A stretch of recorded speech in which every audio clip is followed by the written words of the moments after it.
Everyone, अस्सलाम वालेकुम। क्या हाल है आप सबके। मैं उम्मीद करती हूँ आप सब ठीक होंगे, खुश होंगे, मज़े में होंगे। वेलकम बैक टू उस्मा की दुनिया। और मॉर्निंग टाइम हो गया है, ब्रेकफास्ट बन रहा है। ब्रेकफास्ट में आज मैं बना रही हूँ अंडा भुर्जी, वो भी स्ट्रीट स्टाइल वाली। तो मैंने सोचा चलो आप लोगों से उसकी रेसिपी शेयर की जाए। जैसे यहाँ बॉम्बे में ना स्ट्रीट पे ना रातों में जो लगते हैं ना अंडा भुर्जी पाव वगैरह, वो वाली भुर्जी बहुत ही ज़बरदस्त लगती है। तो फिर मैंने सोचा चलो आज उसको घर में बनाते हैं और उसकी रेसिपी भी शेयर करते हैं। तो बस आप लोग देखते जाइए और बना के खाइए। आप लोग भी, बहुत मज़े की लगती है ये। हम लोग नॉर्मली जैसे घर में एग स्क्रम्बल बनाते हैं ना, उससे बहुत अलग टेस्ट आता है इसका, और सच में अच्छी लगती है। तो बस यहाँ पर देखिए मैंने 3-4 चम्मच इसमें तेल डाल दिया है। यहाँ पर मैं 4 अंडे की बना रही हूँ। आपकी क्वांटिटी जैसे कम ज़्यादा हो, आप उस हिसाब से अपनी चीज़ें कम ज़्यादा कर सकते हैं। तो यहाँ पर मैं 4 अंडे की बना रही हूँ। उसके लिए मैंने ना 1.5 मीडियम साइज़ की प्याज ली है, जिसको मैंने ना चॉपर में एकदम बारीक चॉप कर लिया है। आपको यहाँ पर ना ये ध्यान रखना है ना कि आपको प्याज एकदम बारीक ही चॉप, प्याज टमाटर जो ना एकदम बारीक चॉप करने हैं। मतलब आप उसको लिए चॉपर का इस्तेमाल करें या खुद कट करें, जैसे भी करें, बट लेकिन एकदम बारीक कटने चाहिए। तो इसलिए मैंने तो चॉपर में कट कर ली थी, ईजी भी हो जाता है और बहुत अच्छे से चॉप हो जाती है। देखिए कितनी बारीक बारीक ना मेरी प्याज एकदम कट हो गई है। बस अब हम जब तेल हमारा गर्म हो जाएगा तो उसके अंदर हम डाल देंगे प्याज। और प्याज को हम लोग बहुत ज़्यादा कलर ब्राउन नहीं करेंगे, मतलब बहुत मामूली सा, हल्की सी ना गुलाबी होने लगेगी ना प्याज, मतलब सॉफ्ट होने लगेगी बेसिकली 10-15 सेकंड बाद ही। तो बस आपको उसी पॉइंट पर इसके अंदर टमाटर ऐड करने, मतलब आपको प्याज को ज़्यादा पकाना नहीं है। तो बस 10-15 सेकंड के बाद ही हम इसके अंदर टमाटर ऐड कर देंगे। इसको पकाते पकाते थोड़ा सा, मतलब मीडियम फ्लेम पर इसको पकाएं प्याज को, मतलब बहुत ज़्यादा हाई या लो करने की ज़रूरत नहीं है। और बस मीडियम फ्लेम रखें अपनी, और ना चम्मच चलाते हुए प्याज को अच्छे से सौटे कर लें। और जब आपकी प्याज अच्छे से सौटे हो जाए तो आप इसके अंदर ना टमाटर डाल दें। तो बस आज सैटरडे है और बच्चों की भी छुट्टियां थी, और छुट्टियां मतलब हॉलीडे था, वीकेंड था। तो इस वजह से मैंने सोचा चलो ठीक है, यही ब्रेकफास्ट यही बनाया जाए। तो इस वजह से मैंने यही ब्रेकफास्ट बना लिया। मैंने कहा चलो ठीक है, देर से उठते ना, थोड़ा सा हैवी ब्रेकफास्ट हो जाता है, मतलब ब्रंच हो जाता है बेसिकली। तो इसलिए मैंने ये बनाना सोचा, लेकिन मेरी सोच बिल्कुल गलत हुई। ब्रंच हमने बनाना जिस वजह से मैंने ब्रंच बनाया था कि देर से उठे हैं तो बस थोड़ा सा हैवी खा के फिर बस शाम में देखेंगे, तो बस, लेकिन वो हुआ नहीं, क्योंकि फिर दोपहर में लंच बना ही बना था। तो इस वजह से मेरा ये जो मैंने इतने एफर्ट्स डाले थे वो ऐसे ही गए। तो बस यहाँ पे देखिए मैंने प्याज और टमाटर इसके अंदर डाल दिए हैं। और जैसे टमाटर डालूंगी तो इसके अंदर थोड़ा सा नमक भी डाल दे, टेस्ट के अकॉर्डिंग जितना आपको नमक डालना है। और बस इसको फिर और थोड़ी देर के लिए सौटे कर लेंगे टमाटर को भी, क्योंकि टमाटर ना गलने ज़रूरी है। टमाटर एकदम अच्छे से स्मैश होने चाहिए। तो इसको कवर करके पका लें। तो जब टमाटर अच्छे से स्मैश हो जाए ना, तो हम इसके अंदर फिर थोड़े से पाउडर मसाले डालेंगे, लेकिन टमाटर को अच्छे से स्मैश ज़रूर करना। तो बिना टमाटर स्मैश किए इसके अंदर मसाले नहीं डालना, मतलब टमाटर अच्छे से गलने चाहिए बेसिकली। तो बस अब इसको पहले कवर करके पकाएं या खोल कर पकाएं, बट लेकिन ना बात पॉइंट ये है कि ना टमाटर अच्छे से गलने चाहिए बस। तो बस चलिए इसको कवर कर देते हैं, और कवर मतलब करीबन 1 मिनट के अंदर अंदर ये गल जाते हैं। नमक ना इसीलिए डालना होता है जब टमाटर को, अगर हम किसी सब्ज़ी में डाल रहे हो ना, तो अगर टमाटर डालने के बाद हम फ़ौरन से नमक डालें ना, तो टमाटर जल्दी गल जाते हैं। तो इसलिए अक्सर ना जब भी कभी मैं कोई सब्ज़ी में टमाटर कट करके डालती हूँ तो मैं उसके ऊपर से नमक ज़रूर डालती हूँ। और वैसे ये ट्रिक ना मैंने भरत किचन से सीखी थी। भरत किचन जो है ना, मैंने उनसे ये बात सीखी थी, मतलब मैं उनकी रेसिपीज़ बहुत टाइम से देखती थी। तो वो उन्होंने बताया था कि ना टमाटर के ऊपर सिर्फ नमक डालें तो टमाटर जल्दी गल जाते। तो ये ट्रिक मैंने उनसे सीखी है। तो बस देखिए यहाँ पर ना ऑलमोस्ट हमारे टमाटर गल ही चुके होंगे। इसको चेक कर लेंगे भी थोड़ी देर में, जब तक कि ना हम बाकी की प्रिपरेशन कर लेते हैं। और प्रिपरेशन ये करनी है, जो हमारे अंडे हैं ना, जितने भी अंडे हमको डालना है वो किसी एक बड़े बर्तन में लें। उसको सारे फोड़ मतलब सब कुछ दोनों सारे अंडे फोड़ लें, और उसके बाद में उसको ना अच्छे से बीट कर लें, मतलब एग योक और एग वाइट दोनों ना अच्छे से आपस में मिक्स कर लें। और फिर उसके अंदर अंडे डालना डायरेक्टली। और कई बार क्या होता है, जब हम लोग एग स्क्रम्बल या भुर्जी वगैरह बना रहे होते हैं ना, तो हम लोग अंडे सीधा डायरेक्ट उसी के अंदर फोड़ के डालते हैं, फिर उसको स्मैश करते हैं। तो उससे क्या होता है ना, जो अंडे के जो छोटे एकदम बारीक बारीक से वो स्क्रम्बल होते हैं ना, वो बारीक नहीं बनते, बहुत मोटे मोटे बनते हैं।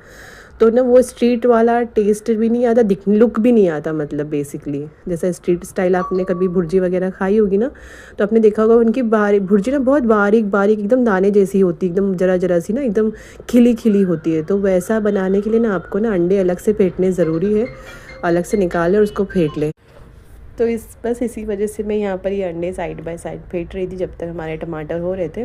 तो बस इसको अच्छे से, आपको इसमें कुछ डाल के नहीं फेंटना है, बट आप उसको ऐसे ही फेंट लें। बट यहाँ पर जब मैं इसको फेंट रही थी ना, मेरे पास ये पाउडर मसाले पड़े थे। एक पॉइंट पे तो मुझे ऐसा लगा कि ना मैं ये पाउडर मसाले इसके अंदर डालकर फेंटती हूँ और फिर बाद में ये अंडा इसमें डालूंगी तो देखते हैं कैसा टेस्ट आएगा। तो बट फिर मैंने ऐसा किया नहीं, मैंने बोला नहीं, ये एक्सपेरिमेंट कभी सिर्फ एक अकेले के लिए बनाऊंगी ना तो तब करूँगी, कभी ऐसा ना हो कि इसका टेस्ट अच्छा ना आए और फिर सभी मतलब पूरा ब्रेकफास्ट ख़राब हो जाए मेरा। तो इस वजह से मैंने ऐसे किया नहीं। बट लेकिन हाँ, मैं एक दफ़ा कभी ऐसा भी ट्राई करूँगी, सारे पाउडर मसाले अंडे में डालकर फेंटूँगी, फिर वो अंडा इसके अंदर डालूँगी। तो बस खैर देखिए यहाँ पर हमारे टमाटर हो चुके हैं। अब इसके अंदर हमने जो ये पाउडर मसाले ना, देखो पाउडर मसाले मैंने यहाँ पे 4 अंडे के लिए ना मैंने हाफ़ टी स्पून लाल मिर्ची पाउडर लिया, हाफ़ टी स्पून धनिया पाउडर और हल्दी मैंने हाफ़ टी स्पून से थोड़ी सी कम ली है। तो ये मेरे पाउडर मसाले हैं। बाकी अगर आपकी मेरी जो लाल मिर्ची ना सिर्फ कलर वाली, मतलब इसमें टेस्ट ज़्यादा नहीं है, बहुत कलर है बस इसके अंदर, क्योंकि मैंने हरी मिर्ची भी डाली ना और हम लोग स्पाइसेस थोड़ा ज़्यादा खाते हैं तो इसलिए मैंने यहाँ पे डाली। मतलब ये तीनों मसाले आपको डालने हैं बेसिकली, आप इनमें से कुछ स्किप नहीं कर सकते अगर आपको वो वाला टेस्ट चाहिए जो स्ट्रीट स्टाइल वाला होता है।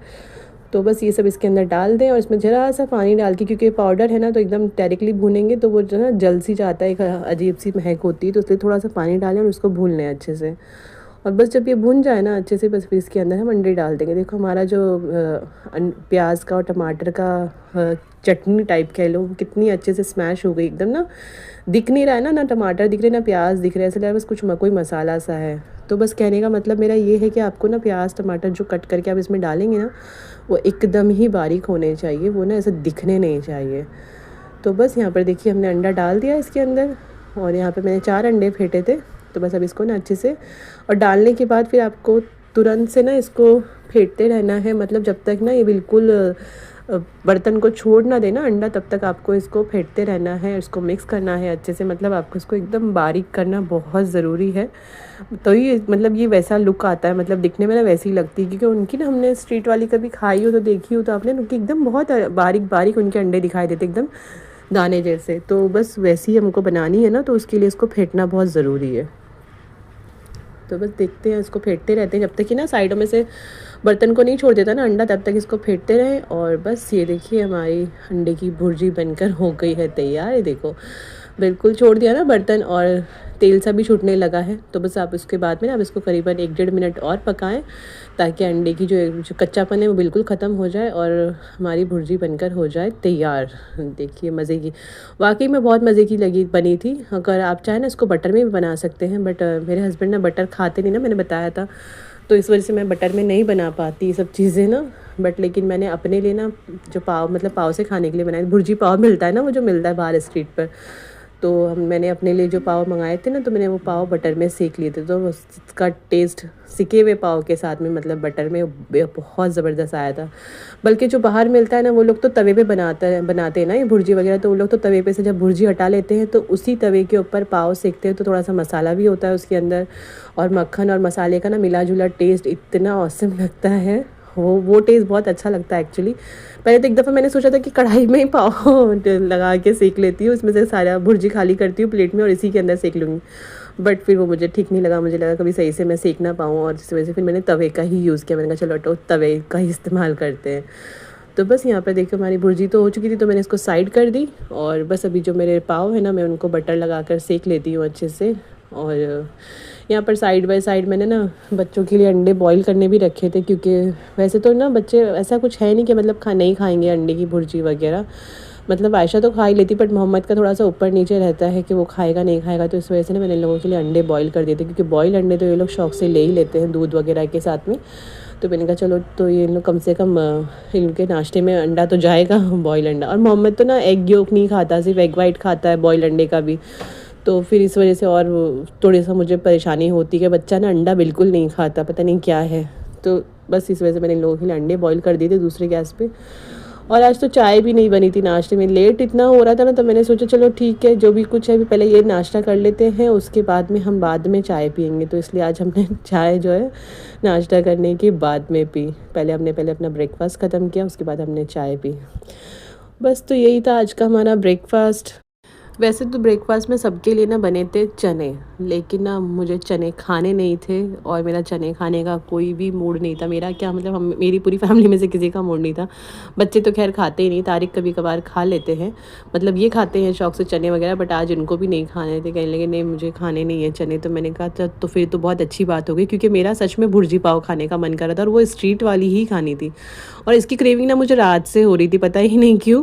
मुझे रात से ना वही भुर्जी पाव, मैंने इनको रात में भी, मतलब हम लोग को रात में सोते सोते बहुत टाइम हो गया था, 4 बजे के आसपास। तो ना मैंने इनसे कहा, मैंने कहा मुझे ना वो स्ट्रीट वाली भुर्जी पाव खाने की बहुत क्रेविंग हो रही है। तो फिर ये कहने लगे अब इतनी रात को कहाँ मिलेगी, कहाँ देख कर आओ। मैंने बोला नहीं रहने तो अब तो मत जाओ कहीं पर। कहने लगे तो अब तो सामान भी नहीं मिलेगा कि चलो जाओ ला के तुम बना लो। मैंने कहा नहीं अब तो चलो सोऊंगी, सुबह 4 बज चुके थे, क्योंकि फिर फजर में भी उठना होता है। 6 बजे के करीब मैं फजर में उठती हूँ, फजर का अलार्म ना मेरा 6 बजे का है। तो मैंने कहा फिर ना नमाज़ के लिए ना बहुत दिक्कत होएगी, मैंने कहा हटो सो जाते हैं।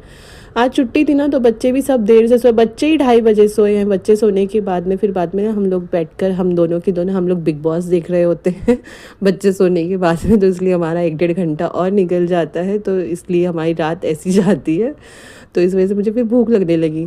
तो फिर मैंने तभी रात में ही डिसाइड कर लिया था कि मैं सुबह मॉर्निंग में उठ के भुर्जी पाव मैं ज़रूर बनाऊंगी तो बस मैंने फिर यही बनाया। और ये देखो चने जो मम्मी ने बनाए थे ना, बताइए चने बने हुए थे, फिर भी मैं वो लेकर आ गई थी। मैंने कहा चलो किसी को खाने होंगे तो कोई खा लेंगे। और बस ये सादे पाव थे जो इन्होंने, ये क्योंकि बटर नहीं खाते तो इस वजह से इनके ये प्लेन पाव थे। और मैंने अपने लिए बटर लगाया था पाव पर, तो वो आयशा ने भी फिर वही खाया। आयशा कहने लगी मम्मी बटर लगे हुए ज़्यादा अच्छे लग रहे हैं। तो फिर बाद में मैंने कहा चलो ठीक है भी ये खा लो, बाकी फिर और लगा के लेकर आती हूँ, पहले इसको खा लेते हैं तो फिर बाद में ना हमने फिर और पाव पे बटर लगा कर फिर हमने दोनों ने, माँ बेटी ने, हमने बटर वाले पाव से खाई भुर्जी। कसम से इतनी मज़ेदार बनी थी ना, इतनी मज़ेदार बनी थी, मतलब मुझे सच में बहुत मज़ा आया खाकर। मुझे मतलब हम सबको बहुत, आयशा भी मतलब इतनी शौक से ना भुर्जी नहीं खाती, बट लेकिन आज उसने भी बहुत ही शौक से बहुत मज़े से खाई। तो इसलिए मुझे तो मज़ा आया। देखो आपको देखने में भी मज़ा ही आ रहा होगा ना, लग रही होगी एकदम मज़ेदार सी। तो आप लोग इसको बनाना। बल्कि जो स्ट्रीट वाली मिलती है ना उनमें अंडा थोड़ा सा कम होता है, प्याज टमाटर ज़्यादा लगते हैं, तो बट इसमें अंडा ज़्यादा था, तो इसलिए इसका टेस्ट और भी ज़्यादा यम था।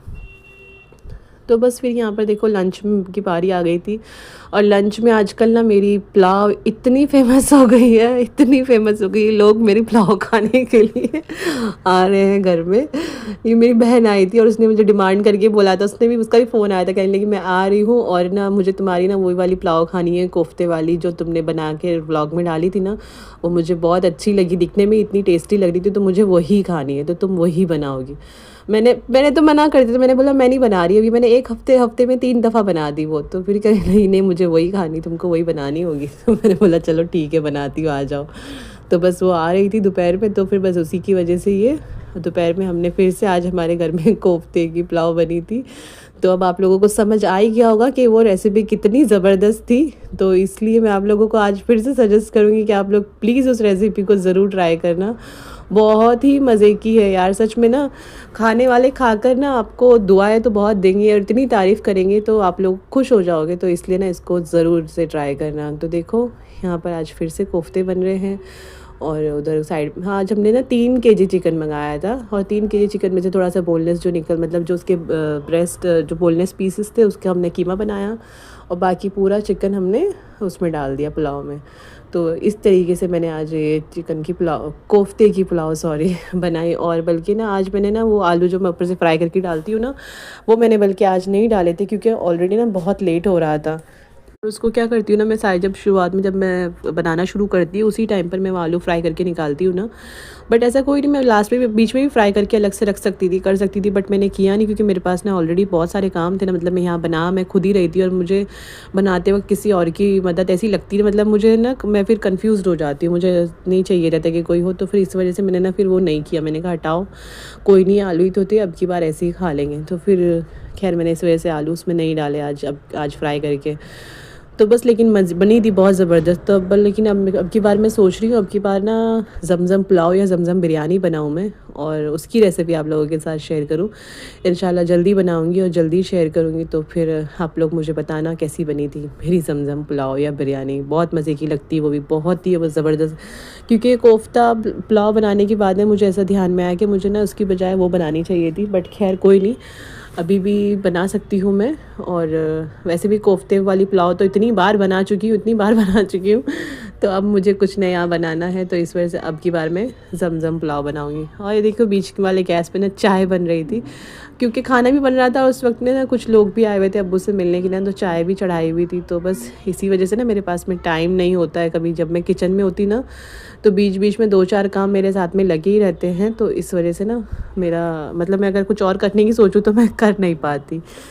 तो बस ये देखिए यहाँ पर हमारी पुलाव बन रही है, जो कि बनी थी बहुत ही ज़बरदस्त, बहुत टेस्टी एज़ यूजुअल जैसी हमेशा बनती है। और उसके साथ में हमने करी थी टमाटर वाली चटनी, रायता वगैरह था, बट मुझे चटनी से ज़्यादा अच्छी लगती है। बल्कि सच बोलूँ ना तो मुझे ना इससे पुलाव बिरयानी या मतलब कोई भी ऐसी चीज़ जैसे समोसा वगैरह हुआ, उसको चटनी वटनी से खाते ना ऐसे, तो मुझे सारी चीज़ें ना मुझे सिर्फ प्लेन खाना पसंद है। क्योंकि मुझे ऐसा लगता है कि ना अगर इसके ऊपर कुछ डालकर खाओ ना तो इसका जो ऑथेंटिक जो मेन टेस्ट है ना वो कहीं मिस हो जाता है। तो इस वजह से ना मैं सारी चीज़ें ना निकाल दे मतलब ऊपर से डालती नहीं हूँ, कुछ भी, तो चटनी हो गई या रायता हुआ, कचुम्बर हुआ, मैं नहीं डालती। मतलब अगर मुझे किसी चीज़ का टेस्ट लेना है तो मैं उसको प्लेन ही खाती हूँ, और फिर लास्ट में जब थोड़े से 2-4 बाइट रह जाते ना तो फिर मैं वो चटनी या रायते का टेस्ट भी लेती हूँ। तो बट पहले मैं खाती प्लेन ही हूँ, तो बस इसीलिए मुझे आदत नहीं। पर ये तो ज़रूर इनको चटनी रायता ज़रूर चाहिए, जब भी पुलाव मतलब चावल वगैरह बने तो चटनी हो या रायता इनको होना ज़रूरी है, तो ये तो उसी से खाते हैं। बट जो भी हो, बात ये है कि ना बनी थी बहुत ज़बरदस्त, तो मैं आपको फिर से रिकमेंड करूँगी आप लोग इस रेसिपी को ज़रूर ट्राई करना। तो बस फिर ये शाम के वक्त की क्लिप है, बच्चे खेल रहे थे, फिर पूरा दिन भर तो कुछ भी शूट नहीं हुआ। ज़ाहिर सी बात है जब घर में कोई आ जाए तो फिर आप लोगों के पास टाइम होता ही नहीं है कि आप कुछ शूट कर सकें। और फिर जब खास करके सारे घर वाले हों, इकट्ठे हों, मतलब सारे फैमिली मेम्बर्स हो, तो फिर तो और शूट नहीं होता सबके बीच में बैठ के। बस यहाँ पर शाम में चाय वगैरह पीने के बाद ना हम मतलब ये बच्चे वगैरह बैठ कर खेल रहे थे और हम बातें कर रहे थे। तो बस यहाँ पे शारमीन और परी दोनों की दोनों मस्ती कर रहे थे, मतलब दोनों खेल रहे थे। तो मुझे इनको देखकर ना अपना ही टाइम याद आ गया, जब हम भी छोटे हुआ करते थे तो हम भी ऐसे ही अपने कज़न्स वगैरह के साथ में ना लगे रहते थे। तो बस दिन कितनी जल्दी ख़त्म हो गए, कितनी जल्दी हम बड़े हो गए। अब हमारे बच्चों के बच्चे वगैरह वो उस फेज़ में है जिस फेज़ में कभी हम हुआ करते थे। तो बस यही देखकर मैं यही सोच रही थी। जैसे वैसे मैंने ये ना क्लिप इसी वजह से रिकॉर्ड की कि ये एक मेमोरी भी रहनी चाहिए कि ना जिस फेज़ में कभी हम थे, आज उस फेज़ में हमारे बच्चे हैं। तो बस यहाँ पर तो बस आज पूरा दिन भर यही हुआ, और इससे ज़्यादा मैं कुछ शूट नहीं कर पाई। तो बस इसी के साथ में मैं इस व्लॉग को करती हूँ यहीं पर एंड। आपको वीडियो अच्छी लगी हो तो लाइक और शेयर ज़रूर करें, और अंडा भुर्जी भी अच्छी लगी हो तो भी लाइक करें। और आपसे इंशाल्लाह मैं फिर मिलूँगी, नए हो तो चैनल को सब्सक्राइब करके जाएं। मैं आपसे फिर मिलूँगी एक और नई वीडियो के साथ। तब तक अपना ख्याल रखें, मुझे अपनी दुआओं में याद रखें, अपने आसपास के लोगों का ख्याल रखें। फिर मिलते हैं, अल्लाह हाफ़िज़। और मेरे चैनल पर ना जल्दी से ही 1000 सब्सक्राइबर कंप्लीट होने वाले हैं, तो जो लोग नए नए मेरे चैनल पर जुड़ते जा रहे हैं उनको बहुत बहुत बहुत बहुत दिल से शुक्रिया। और प्लीज़ अगर आप लोग कोई नए हैं तो प्लीज़ जल्दी से सब्सक्राइब करो और मुझे 1000 सब्सक्राइबर कंप्लीट करने में मदद करो, ठीक है। देखो मोहम्मद यहाँ पर डांस कर रहा है। ओके चलिए मिलते हैं, अल्लाह हाफ़िज़।